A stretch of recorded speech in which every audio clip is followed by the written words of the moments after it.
أعوذ بالله من الشيطان الرجيم بسم الله الرحمن الرحيم الحمد لله الذي جعل لكل شيء سببا بالمشيئة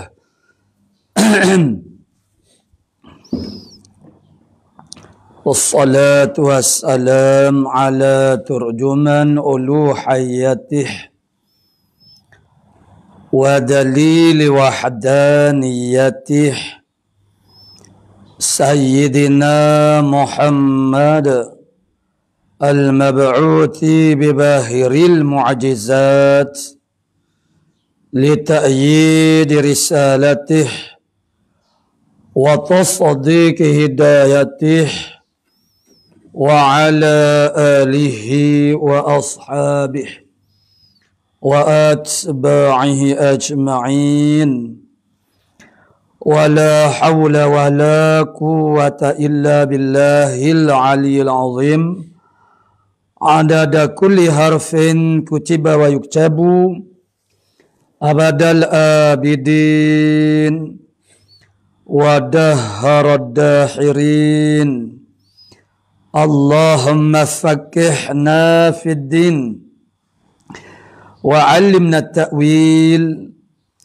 اللهم فقهنا في الدين وعلمنا التأويل اللهم فقهنا في الدين وعلمنا التأويل اللهم رب اشرح لي صدري ويسر لي أمري واحلل عقدة من لساني يفقهوا قولي أما بعد فقال الشيخ المؤلف رحمه الله تعالى ونفعنا بعلومه في الدارين آمين يا رب العالمين. Dan berjalan kepada yang diharamkan, setengah daripada maksiat yang zahirah, maksiat anggota yang zahir, tubuh badan yang zahir, ialah berjalan ataupun bergerak pergi kepada apa yang diharamkan oleh Allah Subhanahu Wa Taala. Berjalan kepada yang diharamkan. Tak kira apa yang diharamkan itu sebagaimana yang telah disebutkan sebelum daripada ni. Untuk mencuri, untuk melakukan kebohongan, untuk apa saja melakukan kecurangan pada perniagaan. Dan maksud berjalan itu maknanya ialah pergi ataupun bergerak, tak kira walaupun dengan kenderaan sekalipun. Sama saja. Dan yang bermakna bukan saja sebagaimana yang kita bercakap tentang maknanya kedatangan kita kepada aktiviti khair, seperti kita hadir ke masjid, dia bukan kita dapat pahala itu sembahyang jemaah saja, bukan kita berjalan itu. Dan termasuklah kita naik kenderaan yang kita maknanya mengisi petrol di dalam kenderaan itu untuk menjadikan dia boleh bergerak. Itu semua diambil kira oleh Allah Subhanahu Wa Taala. Jadi kalau kebaikan itu diambil kira, apapun yang menyampaikan kepada maksud yang hujungnya itu, begitu juga ya haram. Begitu kaedah dan fiqh kita, ma'addal ilal haram fahuwa haram. Apa sahaja perkara yang membawa kepada yang haram, maka dia adalah haram juga. Kita bekerja menyimpan duit untuk melakukan perkara yang haram. Jadi kena jelas. Kita kena tahu dengan secara pasti, tahu dengan jelas mana yang haram, mana yang tidak haram.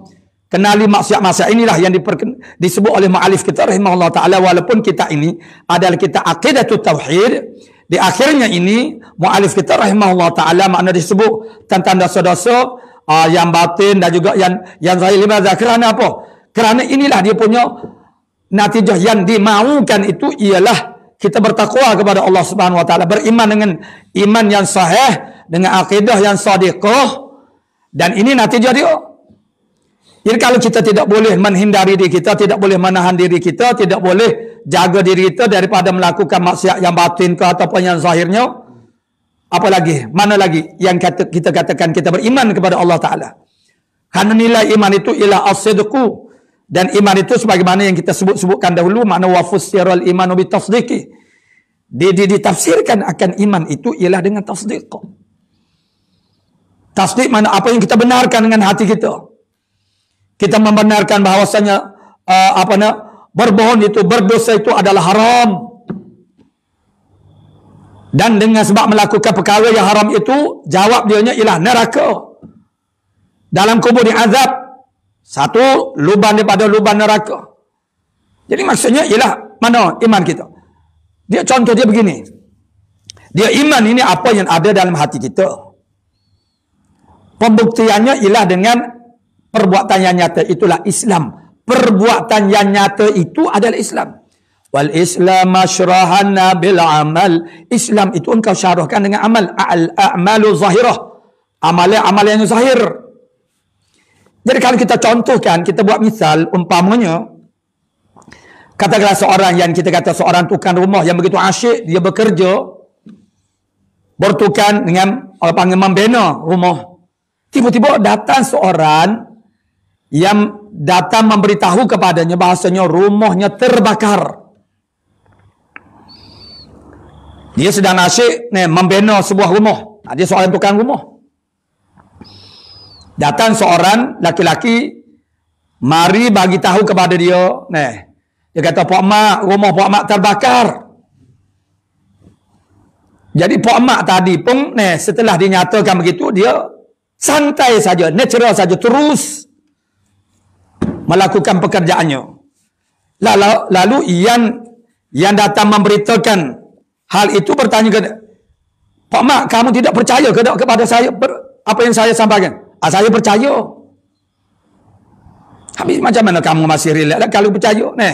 Kalau dia percaya sudah tentulah terbakar rumah ni, takkanlah kita nak duduk diam.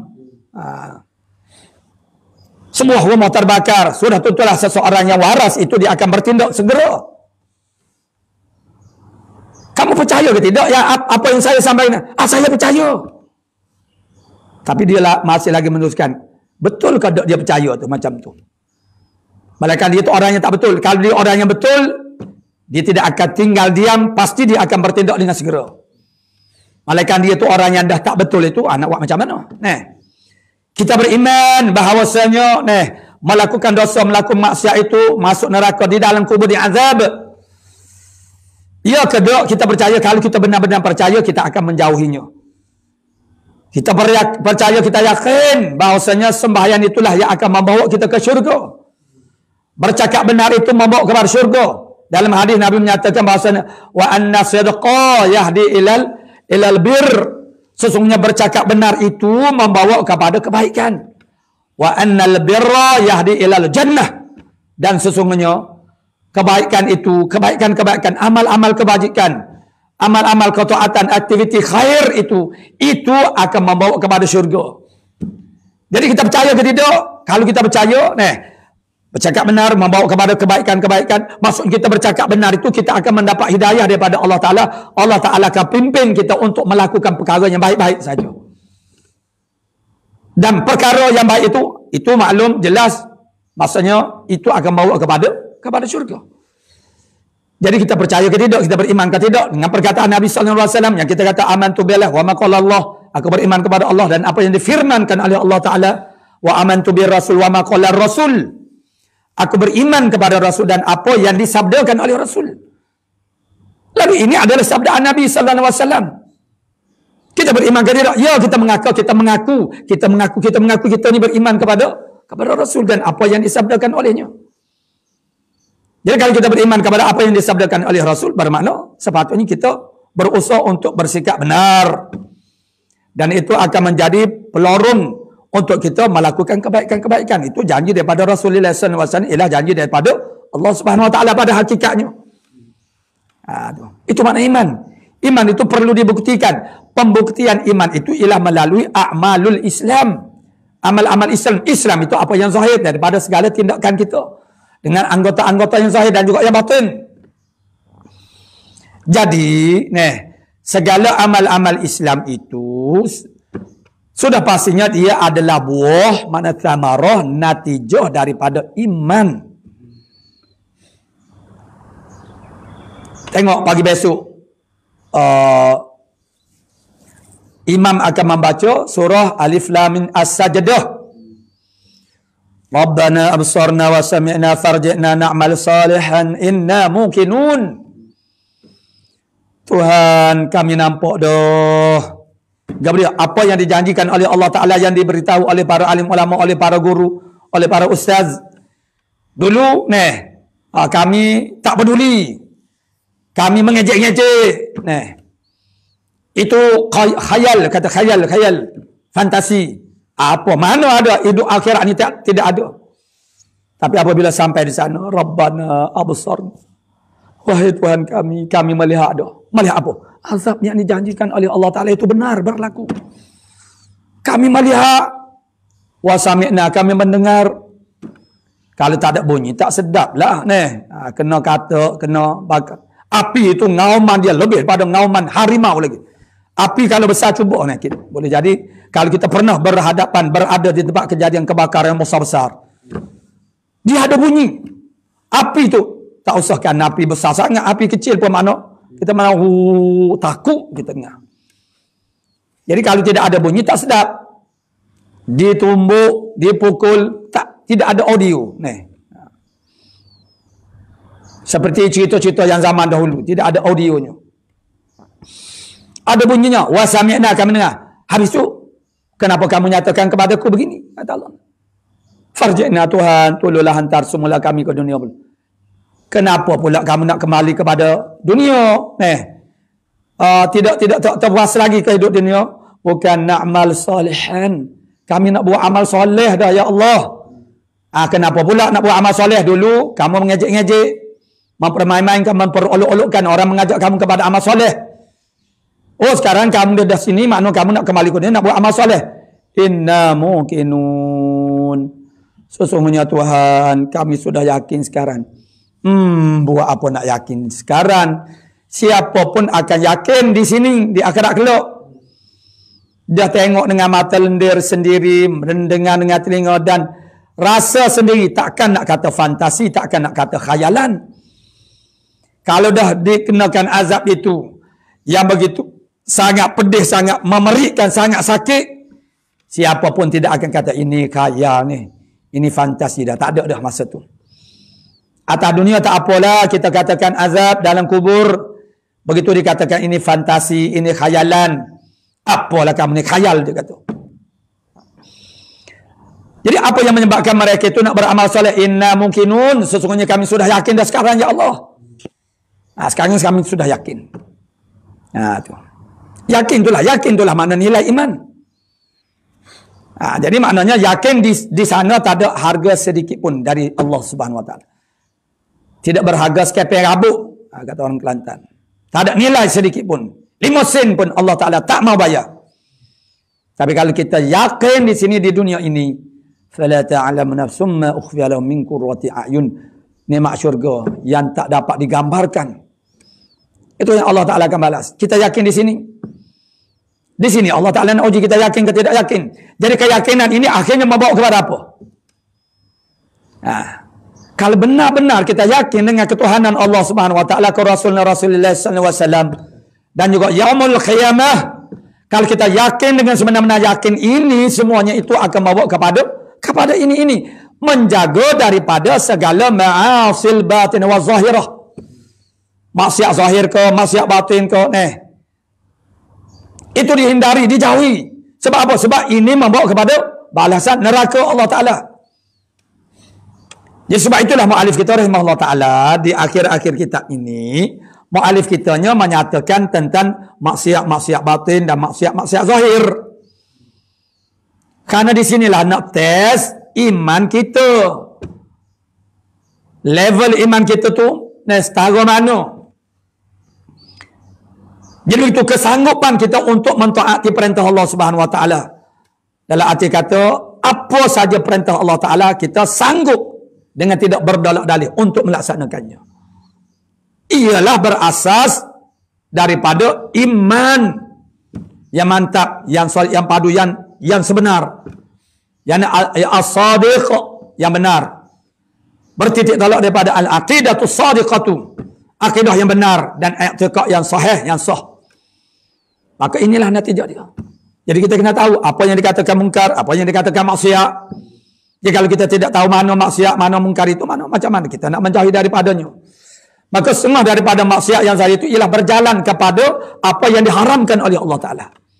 Karena berjalan itu ialah wasilah yang menyampaikan kita kepada melakukan perkara yang haram itu. Sama ada mencuri, sama ada kita pergi ke tempat berjudi, minum arak, pergi ke tempat untuk meminum arak misalnya, mendapatkan untuk membeli arak untuk apa saja, berjudi ke apapun, sebagaimana yang telah disebutkan sebelum daripada ini, mengurangkan sukatan, pergi ke kedai untuk berniaga, maka dalam keadaan berniaga itu melakukan kecurangan di dalam perniagaan dengan melakukan penipuan-penipuan dengan macam-macam aneka penipuan yang dilakukan. Jadi kalau zaman dahulu mengurangi timbangan dan juga sukatan, maka itu merujuk kepada apa saja bentuk penipuan di dalam perniagaan itu akan mendapat balasan yang sangat pedih daripada Allah Subhanahu Wa Taala.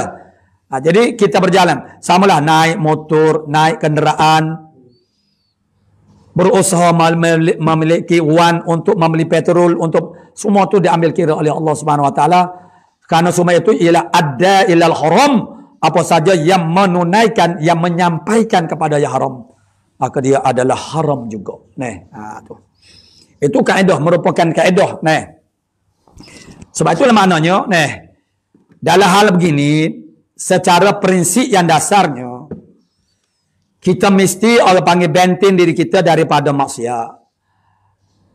Yang kita benten itu ialah sikap kita dan perbuatan kita.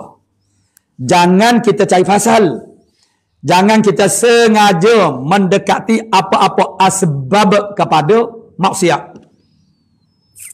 Apa saja yang menjadi sebab kepada terjerumus kepada melakukan maksiat, kita mesti hentikan diri kita. Jangan sabak-sabak itu, kerana akhirnya dia akan sampai kepada maksiat. Seterusnya yang dibilangkan oleh mu'alif kita rahimahullahu ta'ala daripada maksiat yang zahirnya ialah zina. Dan peringatan yang keras daripada Allah Ta'ala, peringatan yang tegas daripada Allah Subhanahu Wa Ta'ala, supaya kita tidak jatuh ke lembah penzinaan. Firman Allah Subhanahu Wa Ta'ala di dalam dalam surah Al-Isra ayat yang ke-32. Wala taqrabuz zina innahu kana fahishatan wa sa'a sabila.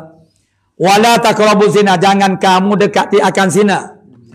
Begitu bersungguhnya, begitu orang panggil iktinak, mana perhatian Allah Ta'ala supaya kita jangan jatuh dalam lembah perzinaan, ialah jangan melakukan apa saja perkara-perkara yang itu menjadi pelorong yang membawa laluan kepada kita terjatuh dalam zina, di dalam melakukan zina. Maka Allah Ta'ala tidak melarang zina, Allah Ta'ala melarang mendekati zina. Bermakna zina itu min tarikil aula, lebih-lebih lagi lah yang ditegah, dilarang oleh Allah Ta'ala. Maksudnya ialah sesuatu perkara itu dia ada hima dia. Maksudnya kita nak boleh sampai kepada rumah orang, dia ada kawasan dia, kampungnya. Jadi kalau kita kampungnya pun kita tak masuk lagi, jadi rumahnya macam mana kita nak sampai? Kampungnya pun belum sampai lagi. Jadi tidak akan sampailah kepada. Jadi kalau kita tidak mahu pergi kepada suatu, misalnya rumah seseorang, jadi dalam kampungnya pun kita jangan masuk. Karena masuk ke kampungnya itu boleh jadi menyebabkan kita tersalah pergi sampai kepada rumahnya. Contohnya begitu. Di dalam menjaga diri kita daripada zina ini, kita kena peka dan orang panggil tahu macam mana nak menilai bahawa setiap sesuatu itu adalah boleh jadi sabab kepada sampai kepada perbuatan zina. Jadi apa sahaja perkara-perkara yang boleh menyebabkan jatuh kepada zina itu perlu dijauhi. Dan pada dasarnya syariat kita sudah ada dah. Seperti pergaulan perempuan, pergaulan bebas lelaki-lelaki dengan perempuan, wajib menutup aurat bagi perempuan. Semua itu tak lain tak bukan ialah untuk mengelakkan berlakunya penzinaan. Tapi ini yang tidak dihiraukan oleh kita manusia. Akhirnya begitu. Berlambuk-lambuk dah jadi suatu kebiasaan, dan ini yang ditelah oleh Nabi sallallahu alaihi wasallam. Akhir zaman penzinaan menjadi berluasa Orang dah jadi biasa-biasa, orang dah tak heran pun, dah tak rasa keji, tak panas serun, orang dah tak rasa jejeknya orang panggil orang yang melakukan zina. Bahkan mereka dikatakan baik manakala mereka berbuat baik kepada kita. Sedangkan dia seorang penzina yang terang-terangan. Yakni di sini dari segi status ataupun kategori orang Islam itu, dari sudut melakukan dosa ini, mana ulama kan bagikan dua. Satu dia panggil mastur. Mastur ni makna orang yang menjaga diri dia. Ya, dia ada melakukan maksiat, tetapi dia tidak berbangga dengan maksiat dan dia tidak iklan maksiat dia. Kerana dia ada rasa malu. Malu kepada manusia. Dan malu itu sebahagian daripada iman. Jadi dia buat maksiat tetapi dia melakukan maksiat itu kerana terkalahkan oleh hawa nafsunya. Di sana ada golongan manusia yang melakukan maksiat secara sengaja untuk diiklankan. Dia tidak kisah kalau orang tahu dia melakukan maksiat. Itu dipanggil sebagai mu'lin. Yang haram kita bersangka jahat, menuduh jahat, ialah kepada mastur. Orang mastur. Haram kita memuka syarikat, cari gali keaiban-keaiban orang untuk mendedahkan kepada orang lain. Sebagaimana yang berlaku sekarang ini. Didedahkan dalam media sosial. Itu orang yang mastur.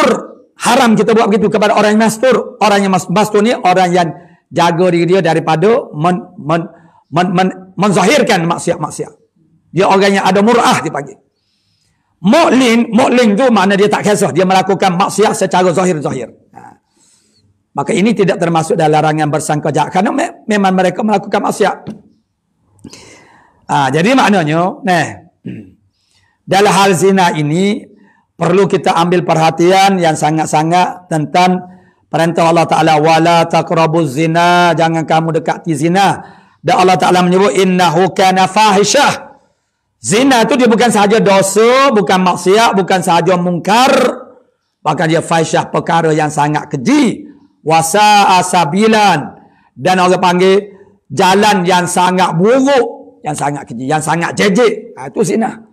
Dosa, berbohong, ya dosa, tapi dia bukan fahishah. Zina itu dia dikenali dengan satu lagi nama tambahan lebih khusus lagi. Mungkar pun ialah, maksiat pun ialah. Dia juga adalah fahsyat, benda yang sangat keji. Dikeji. Mana pada pandangan kita manusianya, dia benda yang sangat keji. Tapi apabila dia sudah menjadi terbiasa, dah jadi kebiasaan manusia, maka manusia tidak anggap keji lagi. Maka disinilah kesusahan untuk kita berdakwah manusia. Mengajak manusia kepada ma'ruf, sedangkan manusia tidak menganggapkan itu adalah ma'ruf. Mencegah manusia daripada melakukan kemungkaran, sedangkan mereka tidak menganggap mungkar itu ialah mungkar. Jadi macam mana kita nak berdakwah, macam mana kita nak tegah mungkar, sedangkan mereka menganggap itu bukan mungkar. Jadi itulah makna apa-apa sahaja sebab yang membawa kepada zina perlu disekat. Saddu zara'i maknanya sekat, tutup lubang. Suatu ketika dulu semasa saya belajar, masih lagi belajar, akhir tahun 90-an nak masuk tahun 2000, begitulah, itu di antara pengajian terakhir. Ketika itu kita belajar di kuliah pondok Darun Naim, tinggal di asrama. Kita ada mat'am, kita ada matbah. Matbah tempat memasak, mat'am tempat makan. Mat'am tu kalau istilah makna restoran tu dipanggil mat'am lah. Kita belajar masak sendiri sebab kita orang dewasa. Dan kita datang daripada pondok. Walaupun pihak pentadbiran asalnya telah menyediakan tukang masak, tapi akhirnya pelajar-pelajar ni, kerana pelajar-pelajar daripada Fatani semua tu, mereka pandai memasak sangat. Jadi kita sendiri pun dah jemu dah dengan makanan asyik, makanan yang sama menu. Jadi akhirnya kita tu mana, maka pihak pentadbiran beri kepada kita dapur, boleh memasak sendiri. Apa yang saya nak sebutkan di sini ialah saya pun tidak bertanya daripada masa itu mana internet tu baru-baru ada lah.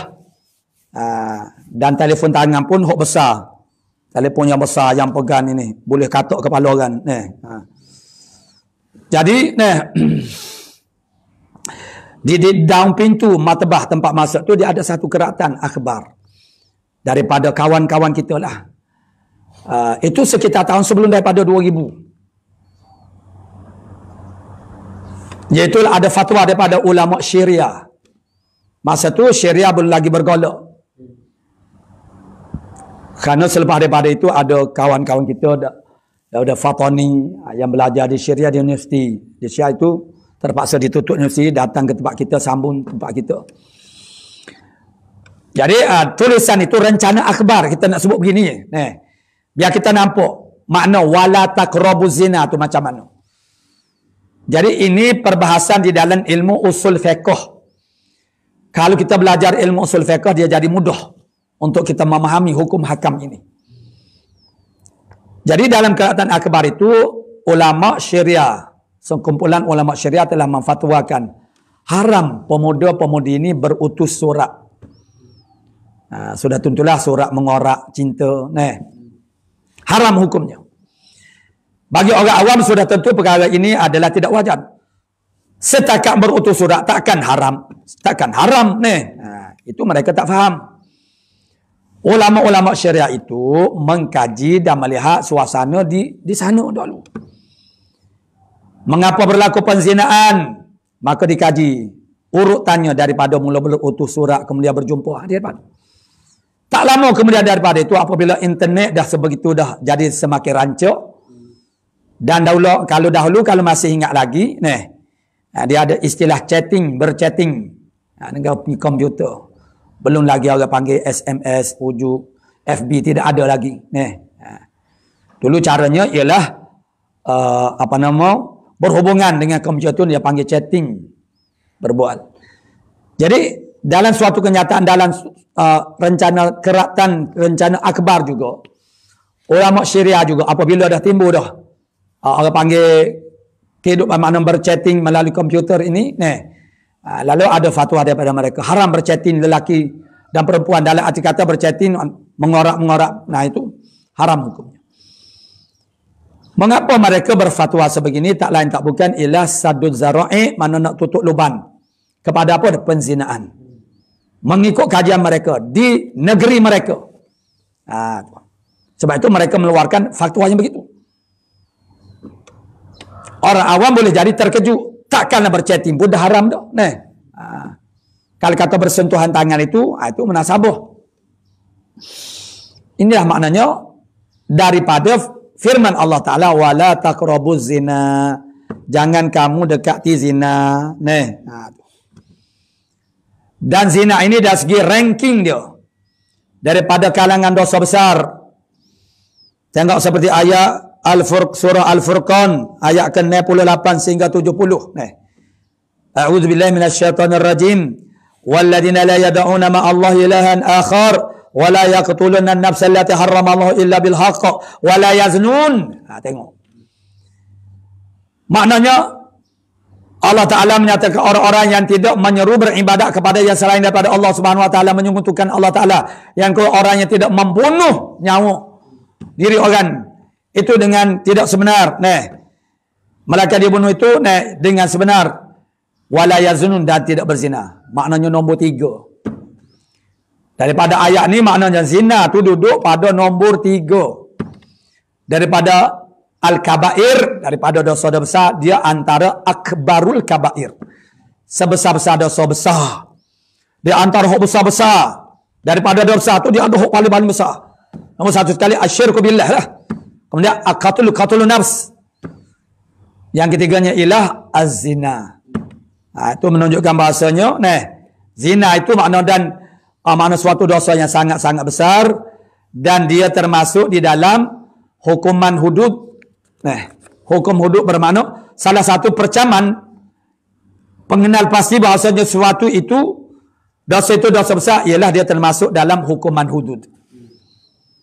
Zina ini hukumnya adalah dari segi hukumnya di dunia ialah hukum hudud di dunia. Hudud itu ialah hukuman syara' terhadap sesuatu jenayah yang telah ditetapkan oleh Allah Ta'ala dari sudut cara dan jumlah dia. Bagi penzina-penzina yang belum pernah berkahwin, merasai jima' yang halal, mana 100 kali sebatan, itu telah ditetapkan oleh syarak. Manakala yang muhsan, yang telah merasai jima' yang halal, walaupun sekali saja melalui perkahwinan, maka hukumannya ialah rejam sampai mati. Hukuman itu menggambarkan bahawasanya itu suatu dosa yang sangat besar. Dan dalam suatu hadis yang lain Nabi menyatakan, iza zanal abdu kharaja minhul iman. Sesungguhnya apabila berzinalah oleh seorang itu, keluarlah daripadanya iman.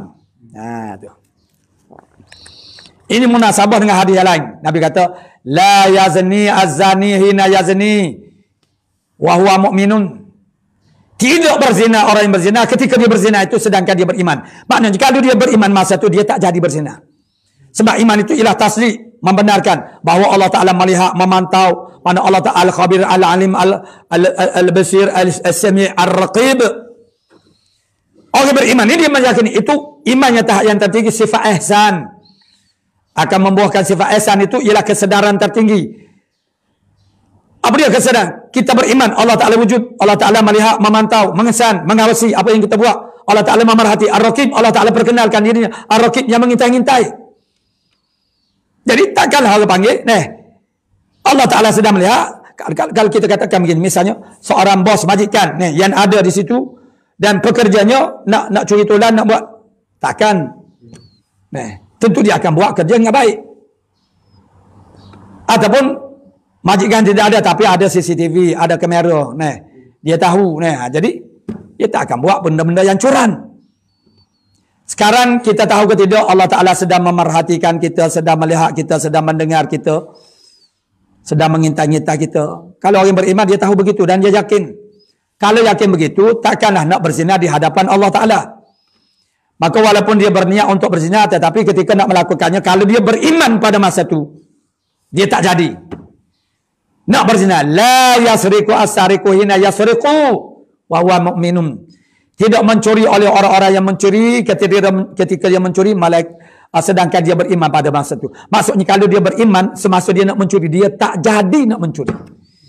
Sebab beriman itu maksudnya nampak Allah tahu, ingat, bahasanya Allah Ta'ala sedang memerhatikan. Dan sebab itu Nabi kata, apabila seorang itu berzina, maka keluar daripadanya iman. Masa dia beriman itu, iman dia tidak ada. Tu. Fakana kadzullati ala ra'si, adalah seperti asak yang di atas kepala. Summa idza aqla'a, kemudian apa dia mencabutkan kemaluannya, maknanya dia berhenti daripada zina, raja'a ilahil iman, kembalilah kepada iman. Baru ada iman semula. Maknanya masa orang berzina tu maksudnya dia tak ada iman masa tu. Tidak ada iman ni maksud bukan jadi kafir tu, tidak. Di mana iman dia? Begitu juga dalam hadis yang lain yang diriwayatkan oleh Tirmidzi, oleh Hakim, man zana aw syaribal khamri naza'a Allahu minhul iman. Siapa dia yang berzina, siapa dia minum arak, Allah Ta'ala cabut daripada dia iman. Iman itu adalah nikmat yang paling berharga. Tanpa iman kita ni tidak ada harga sedikit pun, sia-sia. Perbuatan zina itu menyebabkan tercabut daripada diri kita semasa kita berzina tu, iman kita, kama yakhla'u al-insanu al-qamisa min ra'si. Sebagaimana manusia mencabut pakaian daripada kepalanya, baju kita cabut, buan kepada kepala. Begitulah iman itu tercabut naik ke atas. Dengan sebab apa? Dengan sebab berzina. Dan dalam kenyataan yang lain pula, maknanya dalam Al-Quran banyak, Allah Ta'ala sebut sama juga seperti tadi, mana di antara dosa yang besar, makna selepas daripada syirik, lepas pada bunuh, ialah zina. Dan disebut dalam kitab Zabur, Nabi Daud alaihissalam. Kitab Zabur juga menyinggung tentang orang yang melakukan zina. Dalam kitab Zabur disebut bahasanya orang yang berzina ini kelak akan digantungkan kemaluannya. Dia akan digantungkan pada kemaluannya. Itu disebut dalam kitab Zabur. Lalu mereka berteriak dan disemburkan api kepadanya. Mereka berteriak kerana terlalu sakit. Sehingga Zabaniyah, Malik Zamadiyah yang menjaga orang panggil neraka itu tertanya-tanya, di manakah suara itu? Mereka Zamadiyah pun tak tahu daripada mana. Maka dikata itu daripada penzina-penzina. Begitu teruknya penzina-penzina ini. Kebusukannya melampau-lampau. Begitu nih diriwayatkan dalam hadis. Nih, ahli neraka yang lain tak tahan. Pelik juga nih. Ahli neraka yang lain pun jadi tak tahan. Seolah-olah kalau orang tu datang dengan keadaan bau busuk apa, pergi. Jangan duduk kat sini. Busuk. Nih, pergi mandi dulu. Nih. Kan ada orang yang berbau kita tak selesa kata. Kita melihat saja dia. Nih. Ini ahli-ahli neraka yang lain tak tahan dengan kebusukan. Orang yang berzina tu dia busuk. Sesuatu maknanya jadi busuk. Benda yang dosa ni dia jadi busuk. Perkataan kita berbohong, perbuatan kita memperlekehkan orang lain, itu busuk. Sayyidatina Aisyah radhiyallahu anha dalam satu ketika Rasulullah sallallahu alaihi wasallam berkahwin dengan Safiyah. Begitu Safiyah ini tubuhnya agak renek, agak rendah. Lalu Aisyah pun berkata kepada Rasulullah sallallahu alaihi wasallam, dia kata kepada dia macam menyindirlah. Dia kata, puas hati dah lah Rasulullahnya dapat isteri yang pendek itu. Tengok dia buat nganyi, dia sindir. Oh, Rasulullah puas hati dah lah. Oh, sekarang Rasulullah tu puas hati dah lah, dah dapat menikah dengan perempuan yang pendek itu. Rasulullah marah kepada Aisyah. Dia kata, perkataan kamu ini kalau dicelupkan di dalam laut, habis busuk air laut. Sebanyak-banyak air laut dan seluas-luas lautan itu, dengan satu perkataan yang sedikit saja daripada Aisyah begitu, memperlekatkan, menghinakan orang lain. Busuk habis air laut. Kalau orang zaman sekarang ini biasa dalam TikToknya dan FB-nya menghina orang lain, memperlekehkan orang. Bercakap itu nak memperlekehkan orang saja, nak menyakitkan hati orang saja, sengaja untuk menyakitkan hati orang. Cara bercakapnya untuk menghina-hinakan orang. Itu Sayyidina Aisyah makna dia pun dia pun khabar apa yang diucapkan itu tidak sepatutnya. Hanya sekadar begitu. Dan nak ayatnya, nak bagi tahu bahasanya, perkara dosanya dia busuk sebenarnya. Berzina itu, kebusukan zina itu tak dapat tertahan oleh ahli neraka yang Allah busuknya. Aku ni sudah busuk. Oh, ada lagi yang lebih busuk lagi.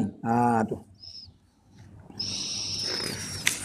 Sebab itulah maknanya kita dalam arti kata falsafah kita, wala taqrabu zina, apa saja perkara-perkara yang boleh melorong, melihat orang panggil maknanya itu melihat aurat, melihat kepada perempuan. Kita dah belajar dah sebelum daripada ni, melihat ajnabiyah tak boleh.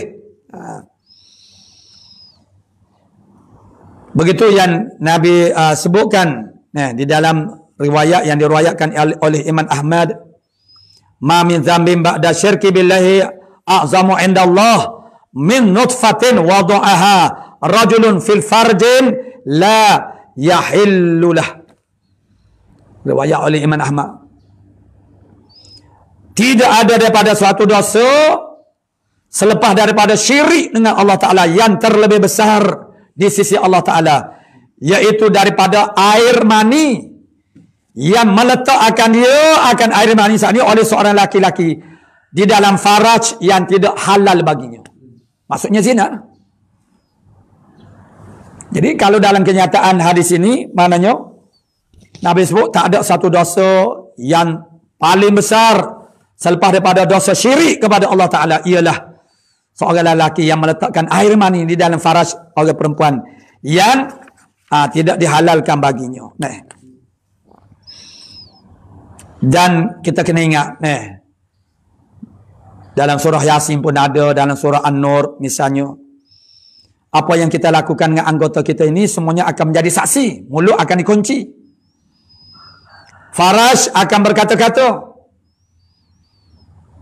memberikan saksian kepada Allah Subhanahu Wa Taala di akhirat kelak bahawa dia berzina, tuannya berzina. Dan cukuplah dengan bahawasanya berzina ini juga masuk dalam hukum hudud sebagaimana disebut oleh Nabi sallallahu alaihi wasallam dalam riwayat yang diriwayatkan oleh Al-Hakim, man waqa'a ala zati mahramin faqtuluh. Barang siapa yang berzina dengan mahramnya, maka bunuhlah dia. Jadi itulah maknanya kita menjana iman,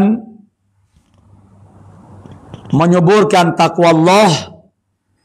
Itulah benteng yang asal dan asas untuk kita berhadapan dengan dunia yang sangat rencam dan berkecamuk sekarang ini. Kemaksiatannya bermaharaja lelo, kemungkaran berluasa, mungkar dianggap ma'ruf, ma'ruf dianggap mungkar, berlaku pergeseran nilai. Jadi kita perlu berhati-hati membina kekuatan, bermula dengan bertitik tolak dengan ilmu, kekuatan iman, kekuatan amal, dan juga keikhlasan kita di dalam melakukan semua amal ini.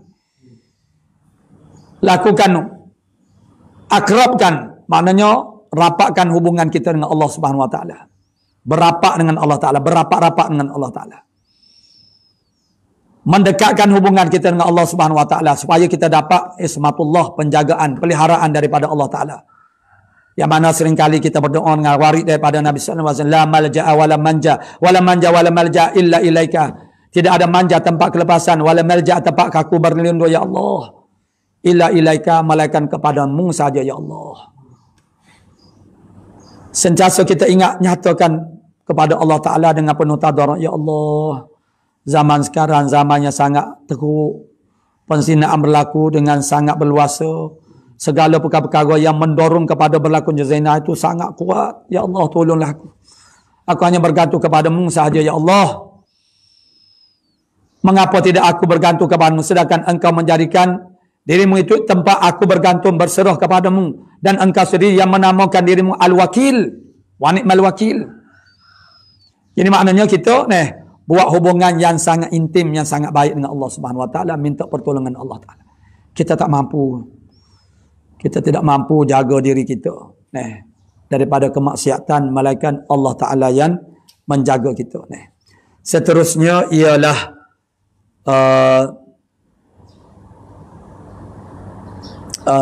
dan liwat yang diambil daripada perkataan Lut, Nabi Lut AS, yakni amalan umat Nabi Lut yang tak beriman kepada Nabi Lut, yang telah dibinasakan oleh Allah Subhanahu wa taala. Sebagaimana firman Allah Taala dalam surah Hud ayat yang ke-82 dan 83. A'udzu billahi minasyaitonir rajim. Falamma jaa amruna ja'alna 'aliyaha safilaha wa amtarna 'alaiha hijaratan min sijilin mandud musawwamatan 'inda rabbika wa ma hiya minadh dhalimin biba'id.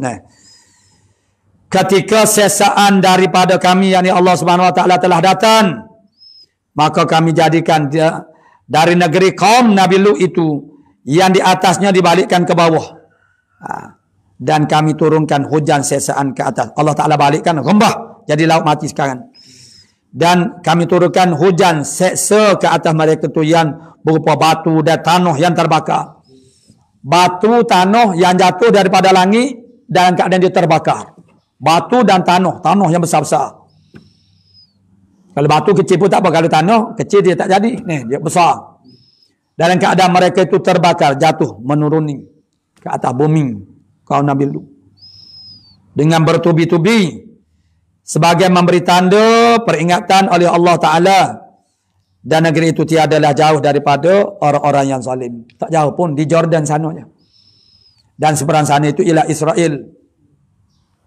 Tak jauh, di negeri Jordan, orang-orang Arab begitu dekat dengan negeri ini. Tidakkah itu menjadi suatu peringatan ibrah? Fasiru fil ard, kita jauh pun Allah Ta'ala minta kita pergi. Fasiru fil ardi fanzuru kaifa kana akibatul mukadzibin. Berjalanlah di atas muka bumi Allah Ta'ala, Lihat bagaimana akibah orang-orang yang mendustakan ayat Allah Subhanahu wa taala, tak dengar kata Allah taala. Tengok laut mati begini jadinya, tidak ada kehidupan di sana. Tidak ada hidupan di dalam lautnya. Ia sudah jadi mati. Begitu Nabi menyatakan kebimbangannya amalan umat Nabi Lut ini, yang kita sekarang dipanggil sebagai homoseksual, hubungan sejenis laki-laki sama laki-laki, itu asalnya sampai sekarang lesbian, perempuan sama-sama lesbian. Ini semuanya adalah dosa besar. Berzina dosa besar, dan sebagaimana yang disebutkan tadi, melakukan hubungan sejenis itu, maksudnya berzina itu melakukan hubungan yang maknanya yang orang laki-laki dengan orang perempuan itu memanglah orang laki-laki dengan orang perempuan ini sama-sama laki-laki yang tak sepatutnya. Begitu Nabi menyatakan rasa bimbang dia. Bimbang Nabi, dan kebimbangan Nabi itu sudah pun menjadi realiti. Dalam hadis yang diriwayatkan oleh Imam Ahmad, qala Rasulullah sallallahu alaihi wasallam, akhwafu ma akhafu alaikum amalu qaumi Lut. Yang paling aku bimbang, yang paling aku takut, perkara setakut-takut benda yang akhwafu ma, yang paling takut barangnya aku takut dalam banyak-banyak perkara yang aku bimbang, aku takut berlaku. Yang paling aku bimbang, yang paling aku takut, yang aku takut benda itu berlaku, ialah amalan kaum Lut, Nabi Lut, ialah homoseksual, melakukan orang panggil ialah liwat.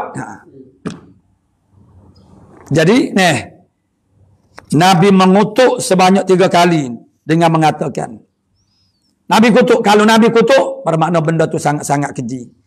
La'anallahu man amila amala qaumi Lut. 3 kali Nabi sebut. Allah Ta'ala laknat mereka yang mengerjakan amalan kaum Lut. Dan tak perlu saya huraikan lagi apa makna liwat itu ataupun amalan kaum Nabi Lut, kerana kita sudah tahu belaka dah.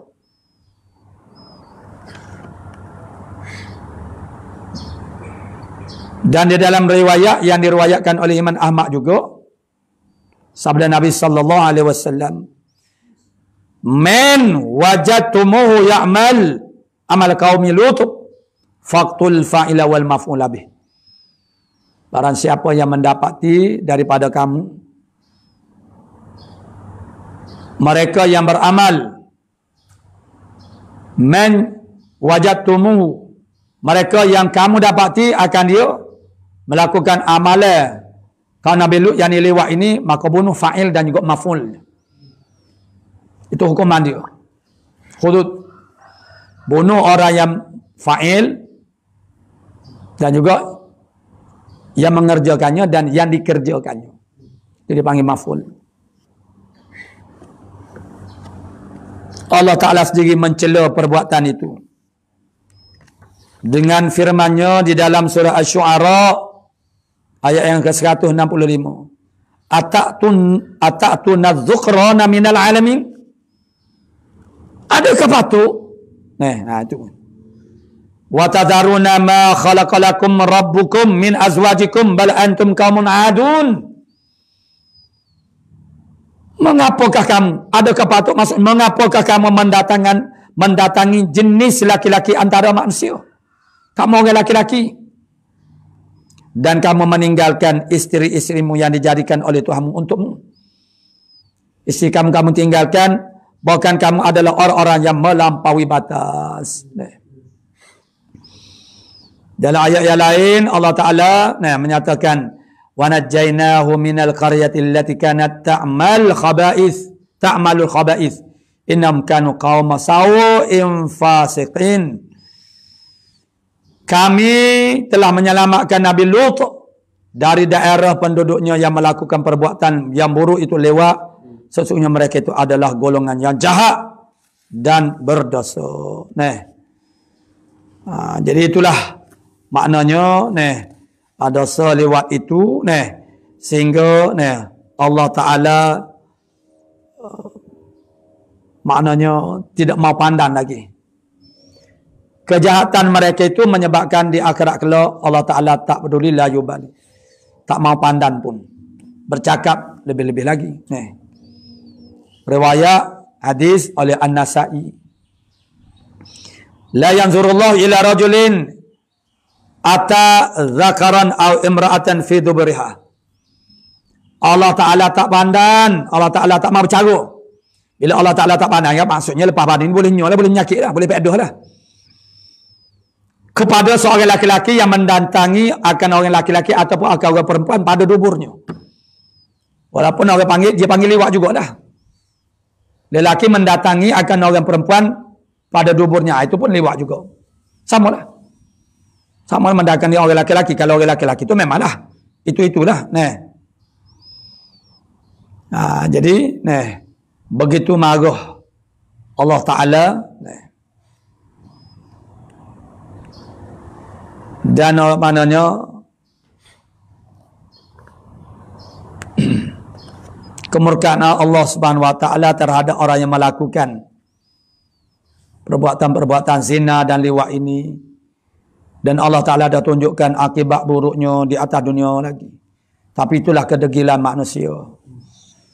Di zaman hari ini, alum-alum sajalah. Bahkan di luar sana, di negara kita pun begitu juga. Masalah LGBT, itu jangan kita pandang sepi. Menhalalkan apa yang diharamkan Allah Ta'ala, benda yang sangat keji. Sama juga wala taqrabuz zina. Mana kiasnya wala taqrabul liwat. Apa saja perkara yang membawa kepada liwat. Sekarang maknanya wujudnya yang dikatakan pondan-pondan, itu dia panggil mukhannas. Bukan khunsa lain, tak apa tu. Nabi menyatakan dengan lafaz laknat. Allah Ta'ala melaknat mukhannas wal mukhannathah. Itu di antara dia panggil lorongan kepada nak jadi lewat ini. Pondan-pondan ke arah itu. Orang laki-laki berperangai seperti orang perempuan, perempuan berperangai seperti itu pun Allah Ta'ala dah murka, dah laknat. Dan akhirnya itu akan menjerumuskan, itu di antara penyumban kepada maknanya perbuatan liwat ini. Bahkan setengah daripada kerjanya itu mesti andam, mengandam ni lah.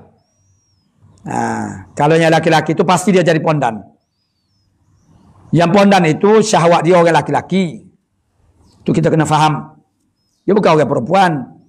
Dia tetap ada syahwat laki-laki walaupun dia buat lembut-lembut. Meniru gaya orang perempuan pada 3 perkara. Percakapan, pergerakan tubuh badan dan juga pakaian.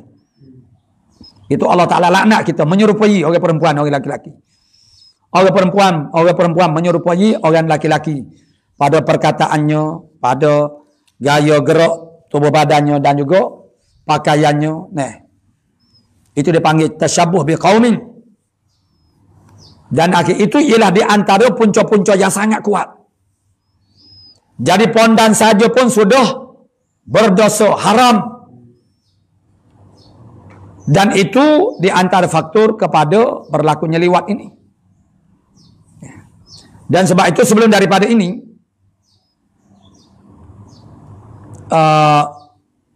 kemarin dulu ke misalnya, dosa melihat kepada muda belia, yakni amrad. Kanak-kanak laki-laki yang belum tumbuh bulu ari-ari lagi. Kulitnya agak mulus itu menjadi fitnah kepada orang laki-laki dewasa. Sebab tu orang laki-laki dewasa, apatah lagi budak itu comel parah rupanya. Jangan berkawan. Kerana itu akan syaitan dia akan ambil peluang untuk menimbulkan fitnah. Menimbulkan fitnah itu menaikkan syahwat, mencetuskan syahwat. Jadi, ibu bapa pun kena jaga anak-anak. Jangan duk biarkan. Kalau anak-anak kita itu termasuk dalam kategori budak laki-laki yang rupa parasnya cantik, itu jangan dibiarkan. Dia bergaul dengan orang dewasa. Kita kena jaga. Semuanya kita kena jaga. Kena buat perhatian. Kecenderungan anak-anak kita, perhatikan anak-anak laki-laki kita ni. Ni kita bercakap tentang anak laki-laki. Yalah, anak perempuan pun ada cara nak kena jaga dia. Jaga ni. Tarbiyah dalam Islam itu ialah membawa anak laki-laki itu supaya jadi lasak dengan pekerjaan yang kasar-kasar. Tapi sekarang kita ni tidak mengajak anak-anak kita, anak-anak laki kita untuk melakukan kerja-kerja yang lasak-lasak. Kerana tak mau ganggu dia dalam belajar. Akhirnya anak-anak ni dia bukan pondan, tapi dia jadi lembut. Tu. Kita kena marah. Kan nampak dia buat lembut-lembut. Ya, kadang-kadang dia sekadar nak meniru. Dia sekadar nak meniru, nak seronok-seronok. Nak buat lucu-lucu, lelocong. Nak suruh orang ketawa pada mulanya. Tetapi kadang-kadang lama-lama ni, boleh jadi dia jadi seronok dengan kali itu. Dan akhirnya dia tak sedari. Dia menjadi pondan. Jadi semua perkara kita perlu perhati. Kehidupan zaman sekarang, dunia zaman kita sekarang ini penuh dengan segala fitnah-fitnah yang akan menghancurkan agama kita dari segi akidahnya. Dengan terdedah kita kepada maklumat yang datang daripada semua tempat. Orang semua bercakap. Jadi di sana orang yang jahil dan memang orang-orang yang berniat untuk memesongkan akidah kita. Dan dari segi syariatnya memesongkan kita daripada amal syariat yang sebenar. Sehingga kan maksiat itu dijadikan biasa-biasa. Kita dah jadi terbiasa. Kalau sekarang orang bercakap tentang usaha Israel dengan negara-negara, khususnya negara-negara Arab, normalisasi. Maksudnya untuk menjadikan mereka terjadi dah tak ada apa-apa dah lah dengan Israel. Sebab itu Hamas mengamuk ni. Kita pun mana jangan jadikan orang panggil amalan-amalan yang buruk, yang jahat itu itu sudah menjadi kebiasaan sehingga kita sendiri pun tak mengapa. Kita ni tok lebay pakai kopiah. Anak jadi pondan kita tak kisah pun tak boleh gitu.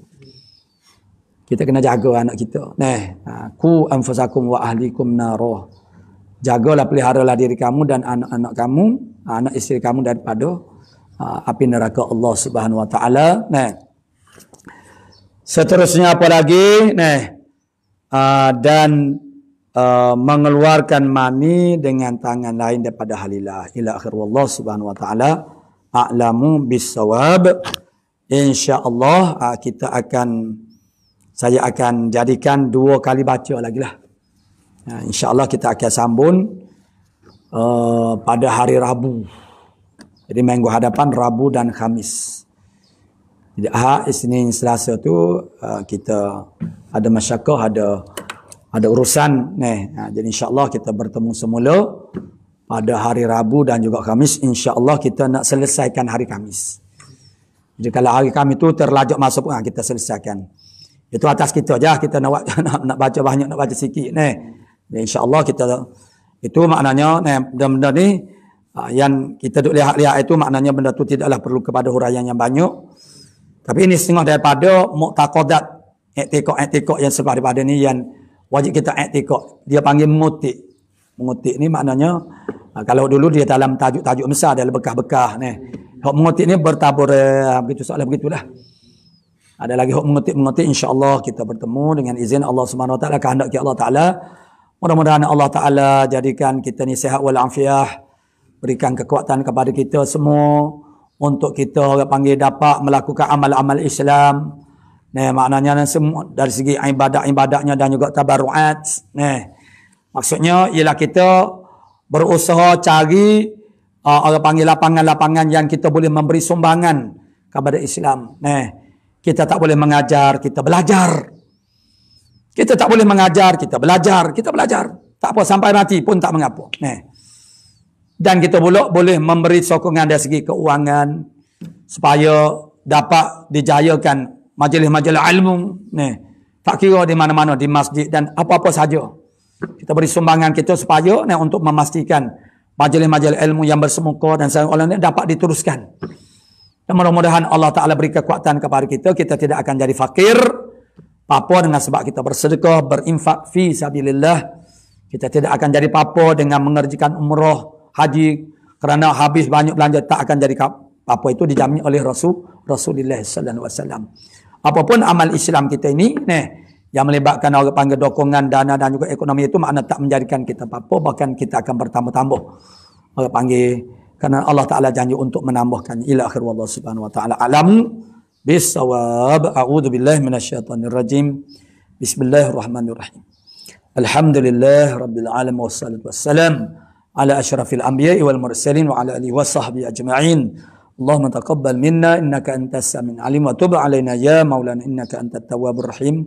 Allahumma inna nas'aluka al-'ilma khaifin wa inabatal mukhbitin wa syukra as-sabin wa tabatas sidiqin wa sallallahu alaihi Muhammadin wa ala alihi washabbihi.